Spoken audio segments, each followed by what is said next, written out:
noes have it. Her big Brexit deal was rejected on Tuesday. She only just survived a no-confidence vote on Wednesday, and now Britain's Prime Minister desperately needs an emergency Brexit Plan B. Parliament will debate and vote on whatever she comes up with on January the 29th. Reuters' William Schomburg's in London. The alternatives to Theresa May's plans, supported by members of Parliament, run the full gamut of Brexit possibilities, to be honest. There are many people in the pro-Brexit wing of the Conservative Party who say really we should be considering leaving with no deal. They say that forecasts of big economic damage are overblown and we should press on with it, and it might actually give us some negotiating leverage with Brussels.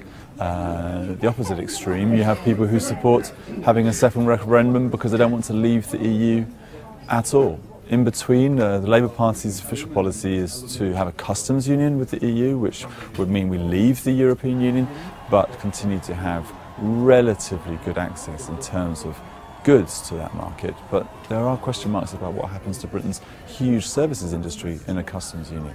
The main opposition party repeated on Thursday it'll only sit down with the PM if she rules out a so-called no-deal exit, basically severing their treaties with few to replace them. Labour Party leader Jeremy Corbyn also hinted he could back a second Brexit referendum if his party's proposals for leaving are shunned by the government and crashing out looks likely. A YouGov poll on Thursday said 56% of Britons would vote to stay in the bloc and 44% to leave if there were a second referendum. Amongst all the confusion, one point of clarity over the timetable for negotiating Britain's departure. The clock is ticking louder and louder now. When the vote takes place on January the 29th, that will be just 2 months before Britain is due to leave the EU. The Prime Minister has insisted that she will not seek an extension. The European Union says that it really wants to see some sort of progress towards more clarity before it agrees to an extension. Many people think that an extension will be the inevitable outcome of the impasse that we're in at the moment.